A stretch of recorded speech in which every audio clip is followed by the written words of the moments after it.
right, with Easter Sunday on the way, we've got to start talking about coloring the Easter eggs. Now, I know a lot of people go and they buy the plastic ones and they put some candy in there, and that's all fine and good.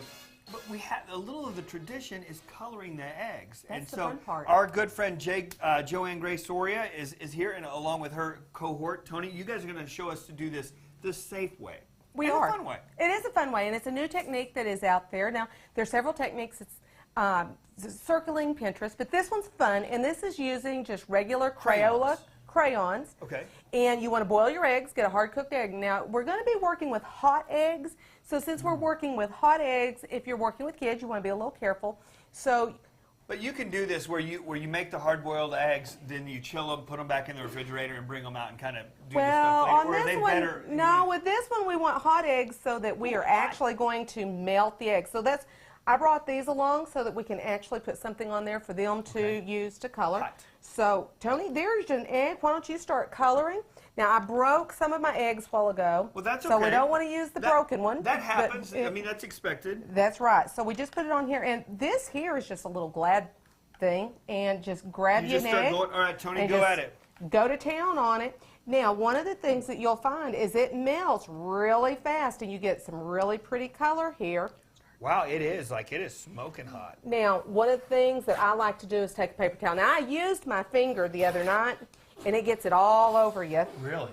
But you can smudge it and get a really pretty pastel, just like you do. Oh, let me try that. Can I try your Yes. thing there? That's really nice. Just like you do with the dyed eggs. You sure can.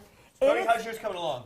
We got a line. Oh, hey, everything starts with a line, my friend. Everything starts with a line. Let me ask you something. This is kind of popping up on Pinterest, where people are using shaving cream and color dyes to do different things to the eggs. What's your opinion of that? Well, we really recommend that you not use the shaving cream. It is not an edible product. Okay. Now, the technique of marbling the eggs, I've looked at that. It looks fun. We thought about doing that, but this is so much easier and easier for little ones to do if you're careful with the with the heat. Egg, but outside of that, you're good. If you want to do that particular technique, what you want to do is go in and use non-dairy whipped topping, such as Cool Whip. Cool Whip with a little color, it'll do the same thing, right? That's exactly right. Put it in your pan, use it like you would your shaving cream, and you can go to town marbling your eggs, and it's great. Now, something that I want people to remember is eating Easter eggs is perfectly safe when you do the hard-boiled egg. You just want to make sure that you keep these Easter eggs in the refrigerator as much as possible. They shouldn't be out for more than 2 hours. Now, how good are they? Once we make some hard-boiled eggs and we put them in the refrigerator, how good? We can actually save them for 7 days if you get them in the refrigerator. Really? You just don't want them outside of a refrigeration for more than 2 hours. Okay. If it's more than 2 hours, then you're getting it a little risky. A lot of people like to take the hard-boiled eggs and take them out and hide them when you're having your Easter egg hunt. Right. And that's a super idea. But you got to get it done quickly, from the refrigerator to the field. And back in within 2 hours. One of the things that you want to do is make sure that you're not putting it in dirt. You're not putting it where your pets lay around. Yep. Yeah. Or lay around. Yeah. Okay. Gotcha. So that you can make sure that you are avoiding any of the bacteria. Wonderful. One of the things you want to be careful with, I've got this broken egg. This allows bacteria into the shell.